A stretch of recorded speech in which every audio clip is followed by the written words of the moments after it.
रात के 11 बजे राहुल अपने कमरे में बैठा हुआ इंटरनेट चला रहा था। इस एआई के बारे में बहुत सुना है, आज मैं भी देखता हूँ कि इसमें ऐसा क्या खास है। उसने एक एआई वेबसाइट खोली और उसके सामने एक इंटरफेस आया। ये क्या है? अब आपको आपका भविष्य बताएगा एआई अवतार। क्या होगा आगे आपकी जिंदगी में, जानने के लिए इस लिंक पर क्लिक करें। बस यही देखना बाकी था। अब एआई अवतार भविष्य भी बताने लगे। चलो इसे ट्राई करके देखते हैं।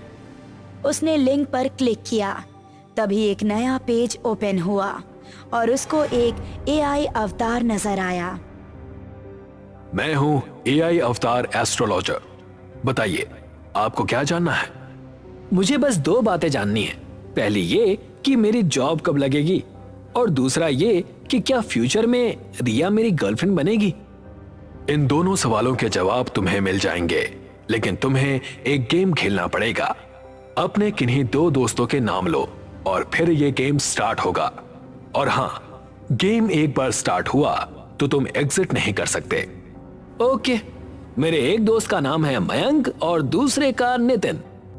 ठीक है, कल शाम मयंक अपनी गर्लफ्रेंड के साथ मूवी देखने जाएगा, और जब मूवी का 1 घंटा पूरा हो जाएगा तो मयंक की मौत हो जाएगी। ये सुनकर राहुल चौंक पड़ा। ये क्या बकवास है? यही गेम है। तुम्हें कल शाम अपने दोस्त मयंक के पास जाकर उसे इंटरवल होने से पहले हॉल से बाहर निकाल लेना है। अगर ऐसा नहीं किया तो उसकी मौत होना तय है। कल रात 10 बजे तुमसे फिर से मुलाकात होगी। ये कहते ही वो पेज अपने आप क्लोज हो गया। राहुल ने रिफ्रेश किया, लेकिन दोबारा वो ओपन नहीं हुआ। बहुत ही घटिया स्पैम था। ऐसा कहकर उसने मोबाइल रखा और सो गया। अगली शाम जब ठीक 7 बजे थे तो राहुल एक शॉपिंग सेंटर में था। उसने देखा कि शेल्फ में रखी एक बुक के कवर पर वही एआई अवतार बना है। ये तो वही एआई अवतार है। राहुल उस बुक को उठाने ही वाला था कि तभी वो अवतार बोलने लगा। राहुल, तुम्हारे पास सिर्फ आधा घंटा है, बचा लो मयंक को। राहुल ये देखकर चौंक पड़ा और अपने कदम पीछे खींच लिए। उसकी सांसें तेज तेज चलने लगी। वो किताब अब नॉर्मल दिख रही थी और उस पर से वो अवतार भी गायब हो गया था। इस घटना ने राहुल को बुरी तरह से डरा दिया। वो मॉल से बाहर निकला और उसने मयंक को कॉल लगाया। मयंक, तू कहाँ है इस टाइम? फ्राइडे नाइट है यार, इसलिए मैं मेघना को अप्सरा सिनेमा में फिल्म दिखाने लाया हूँ, haunted mention. Oh my God, Mayank तू अभी के अभी हॉल से बाहर आ जा, मत देख उस फिल्म को। अरे यार, हॉरर मूवी हम देख रहे हैं और डर तू रहा है। मेरी बात को समझ, अगर तू अभी हॉल से बाहर नहीं आया तो तेरी मौत हो जाएगी। अच्छा मजाक है यार। ये कहकर मयंक ने कॉल कट कर दिया। मुझे खुद वहां जाना पड़ेगा। जब मूवी देखने की एस्ट्रोलॉजी सच हुई तो मौत की तो हो सकती है। मयंक और मेघना दोनों मूवी देख रहे थे। तभी उसके आगे वाली सीट पर बैठा एक कपल खड़ा हो गया। अरे भाई, आप लोग खड़े क्यों हो गए? बैठ जाइए ना, हमें मूवी दिखाई नहीं दे रही। ये सुनकर उन्होंने कोई जवाब नहीं दिया, लेकिन उनकी भयानक हंसी मयंक को सुनाई दी।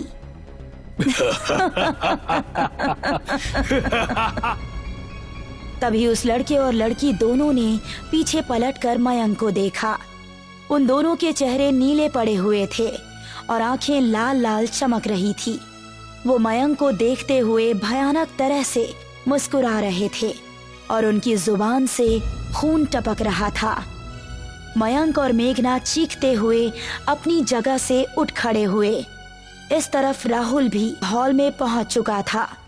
उसने जैसे ही हॉल का दरवाजा खोला, उसने अपनी आंखों के सामने बहुत ही खौफनाक मंजर देखा। मयंक का बिना सिर का शरीर जमीन पर पड़ा था और मेघना उसकी लाश के पास रो रही थी।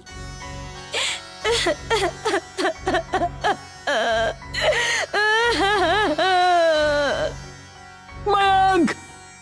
राहुल के पैरों तले जमीन निकल गई।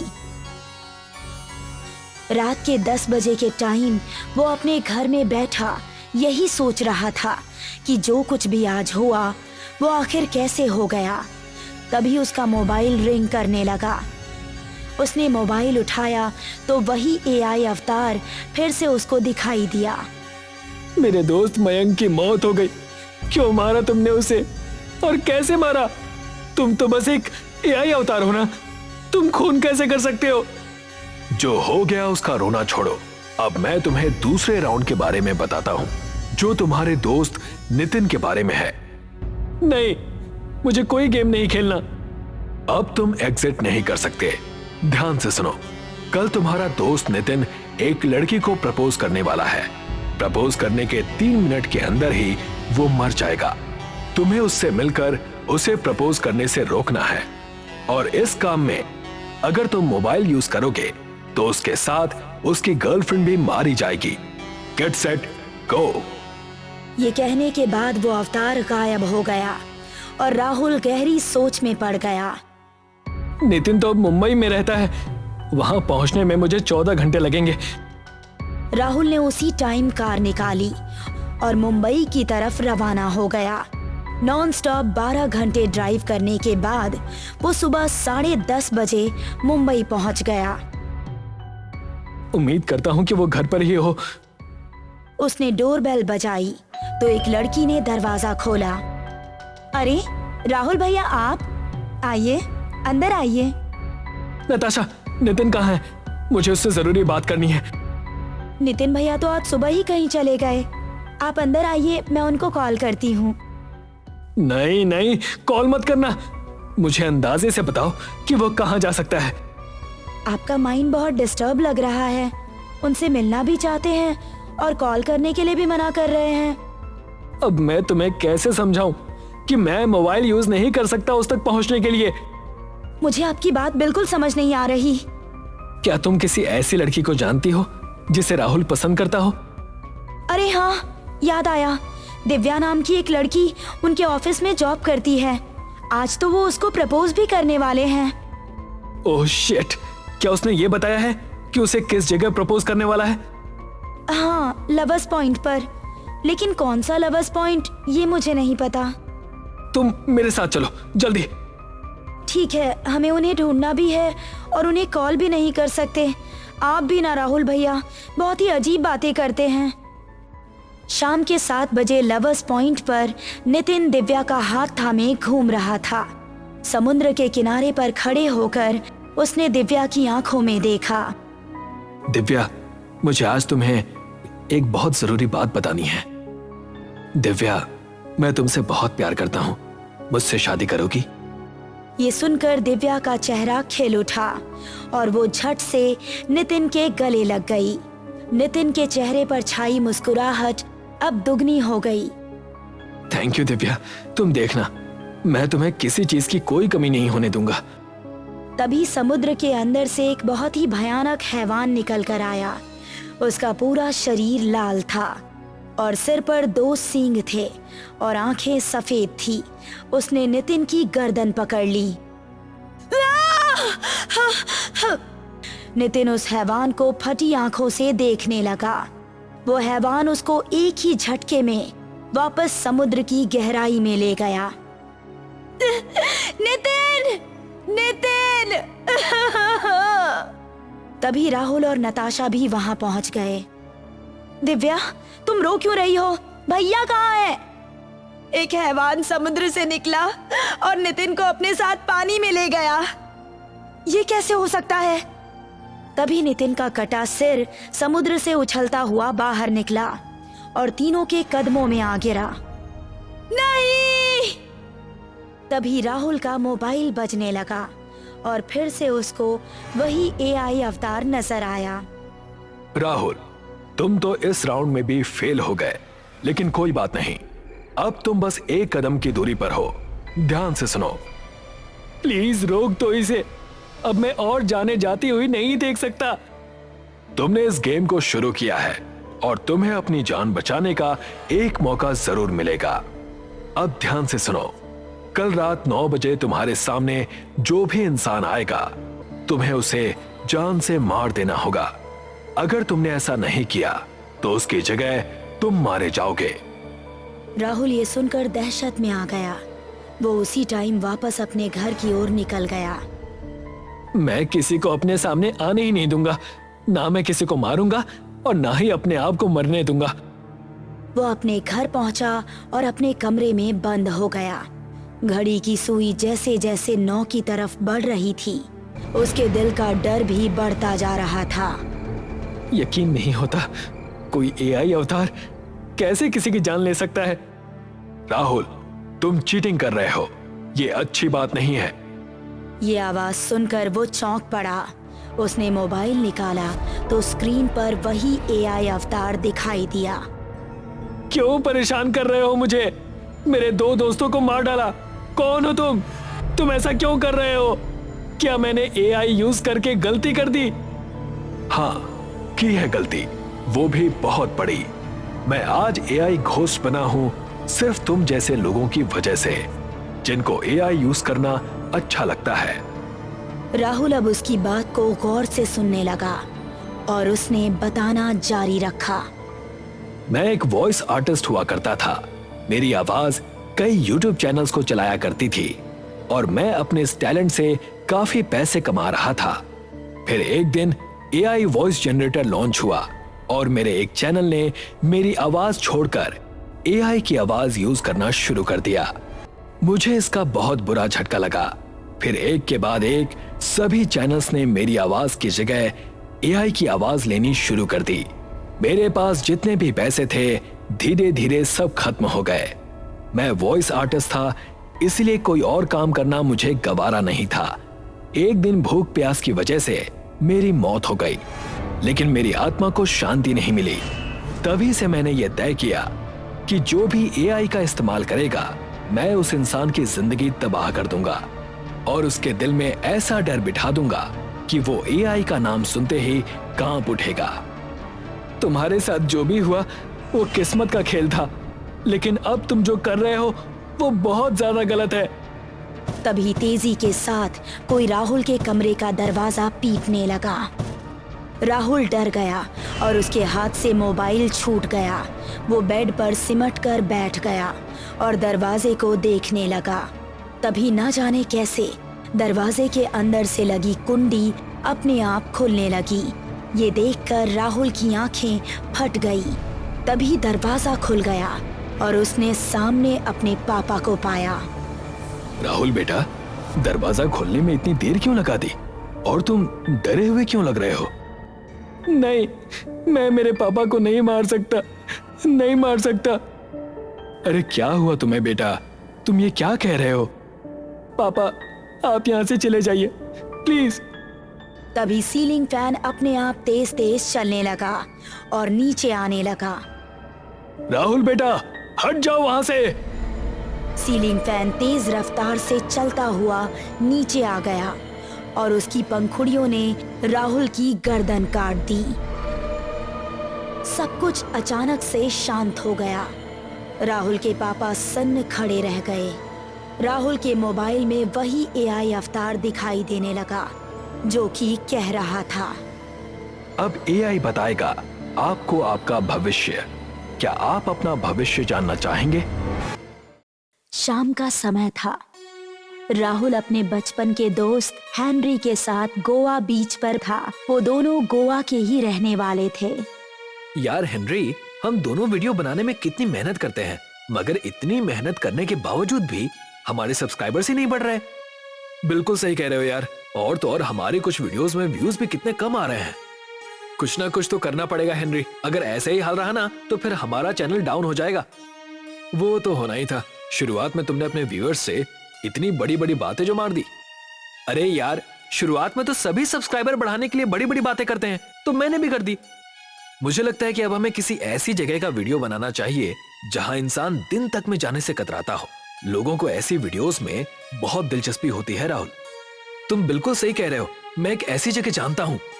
अच्छा, कहां पर? गोवा से 10 किलोमीटर दूर एक जंगल है। कहते हैं उस जंगल में जाकर बहुत कम ही लोग वापस आ पाते हैं। कहीं तो उस जंगल की बात तो नहीं कर रहा जो पूरे गोवा में रेड फॉरेस्ट के नाम से प्रसिद्ध है? हाँ, मैं उसी जंगल की बात कर रहा हूँ। आज रात हम दोनों उस जंगल में जाएंगे और वीडियो फुटेज अपने चैनल पर लाइव चलाएंगे। फिर तो मजा आ जाएगा दोस्त। मैं ठीक 10 बजे तेरे घर पर आ जाऊंगा और मैं बाइक पर बाहर ही तेरा इंतजार करूंगा। रात में हेनरी तैयारी करने लगा।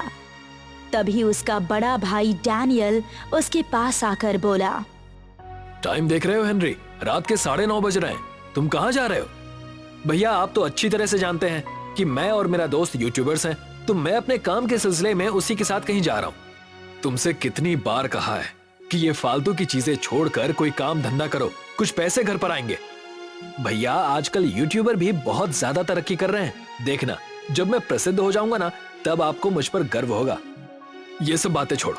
तुम्हें पता है ना कि रात का डिनर फादर हमारे घर का ही करते हैं। जाओ, ये डिनर चर्च में फादर को दे आओ। भैया प्लीज आप दे आइए ना, राहुल मेरा अपने घर के बाहर इंतजार कर रहा होगा। लेकिन मेरी बात तो सुनो हेनरी। मगर हेनरी डैनियल की बात को सुने बगैर घर से बाहर निकल गया। डैनियल गुस्से से दांत पीसता हुआ रह गया और टिफिन लेकर वो चर्च की ओर चला गया। तुम तो आज अपने छोटे भाई को भेजने वाले थे ना? आजकल के बच्चों को तो आप जानते हैं फादर, बड़ों की बात सुनने का उनके पास समय कहाँ होता है। चिंता मत करो डैनियल, हेनरी अभी नौजवान है। बढ़ती उम्र के साथ साथ उसमें भी समझदारी आ जाएगी। इधर हेनरी राहुल के घर पर पहुंच गया। राहुल बाहर बाइक पर उसका ही इंतजार कर रहा था। हेनरी उसकी बाइक के पीछे बैठ गया।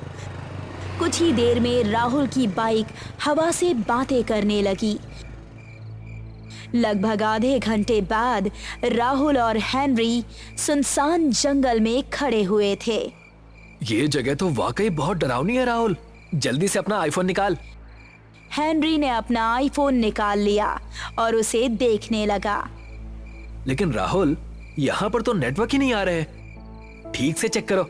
राहुल ने इतना कहा ही था कि तभी किसी के कदमों की आवाज उन दोनों के कानों में टकराई।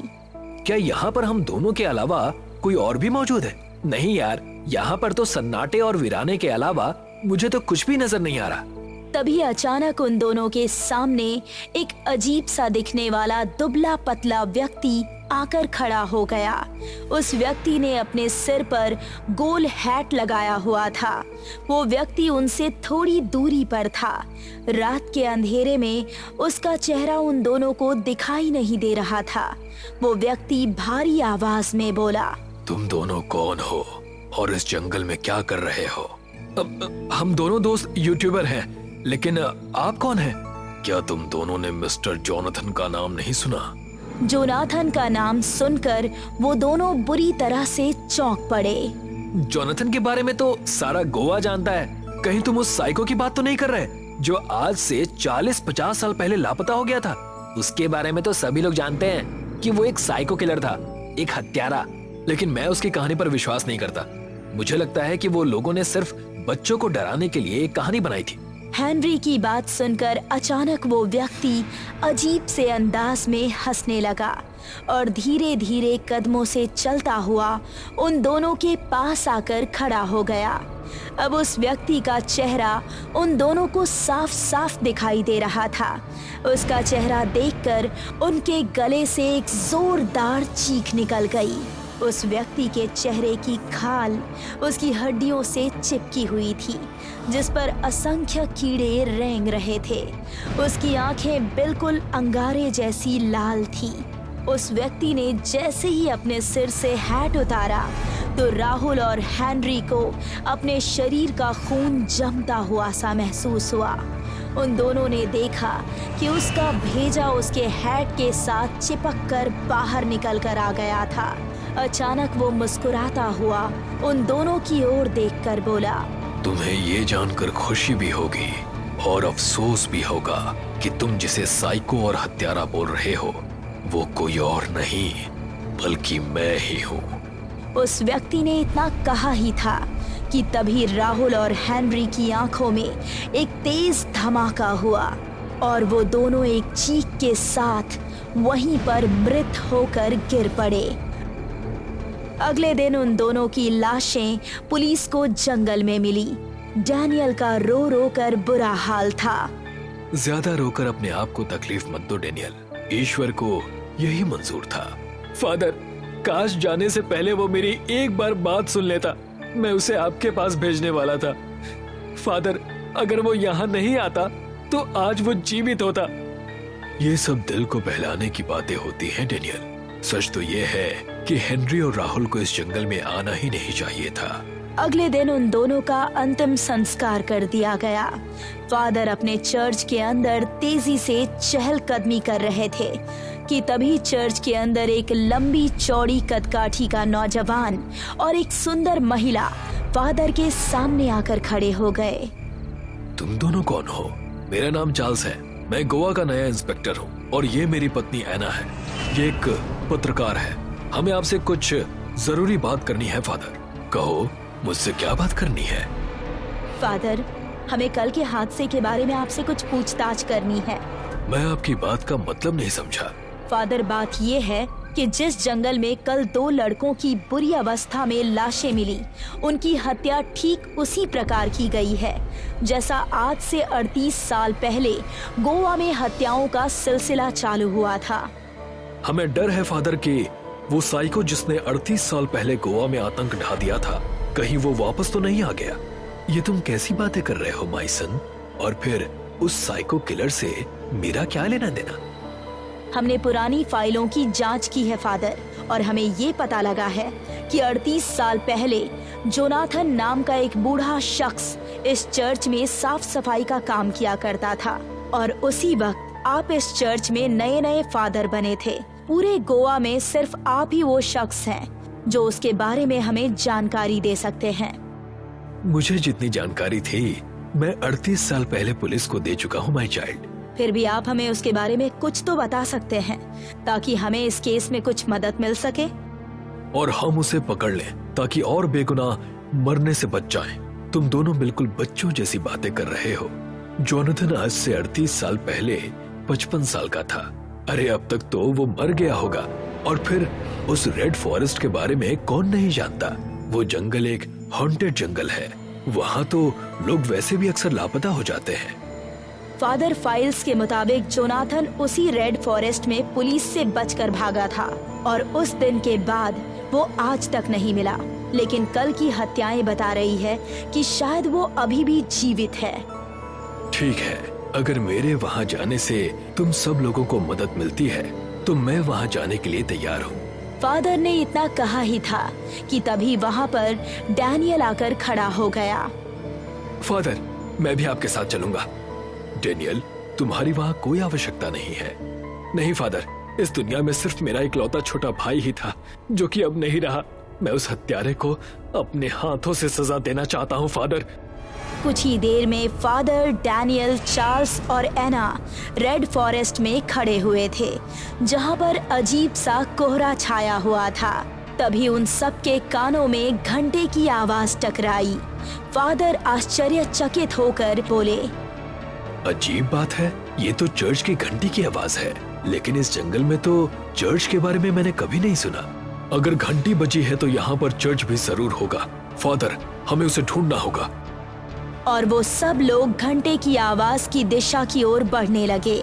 कुछ देर के बाद वो सब एक बहुत पुराने चर्च के सामने खड़े हुए थे। रात की चादर ने पूरे जंगल को लपेट लिया था। रात के 8 बज चुके थे। उस जंगल में जानवरों की अजीबोगरीब आवाजें आनी शुरू हो चुकी थी। फादर, डैनियल, चार्ल्स और एना धीरे धीरे कदमों से चर्च के सामने जा पहुंचे और वहां का मंजर देखकर उनकी आंखें दहशत से फटी की फटी रह गई। चर्च के बाहर एक अजीब सी भयानक मूर्ति रखी हुई थी। अजीब बात है, इस तरह की मूर्तियां तो जोनाथन बनाया करता था। मैं आपकी बात का मतलब नहीं समझा। बरसों पहले जोनाथन ईश्वर का भक्त था, मगर पता नहीं अचानक उसे क्या हो गया।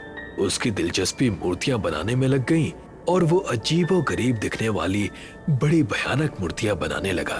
और वो लोगों से कहता था कि ये मूर्तियां रात में जीवित होकर उससे बात किया करती हैं। उसके बाद वो चर्च से चला गया।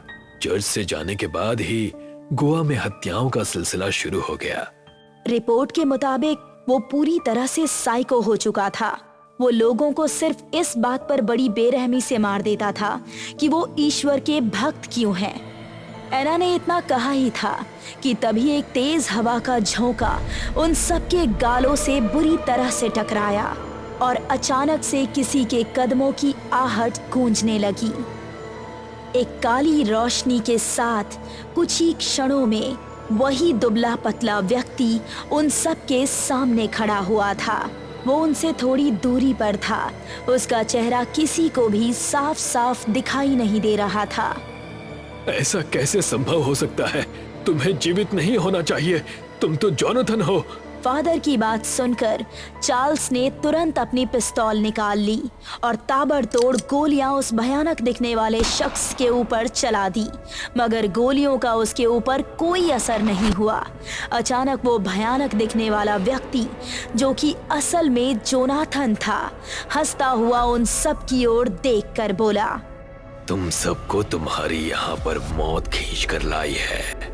बेवकूफ इंसान, इंसानों की बनाई हुई ये लोहे की पिस्टल मेरे सामने खिलौने से ज्यादा कुछ नहीं है।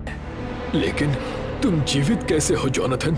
फादर, अजीब बात है कि मैं भी तुम्हारी ही तरह किसी समय ईश्वर का भक्त था।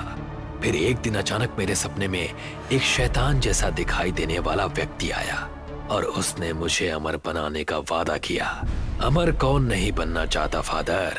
और देखो, आज मैं तुम्हारे सामने जीवित खड़ा हूँ। इतना बोलकर जोनाथन धीरे धीरे कदमों से चलता हुआ उन चारों के सामने आकर खड़ा हो गया।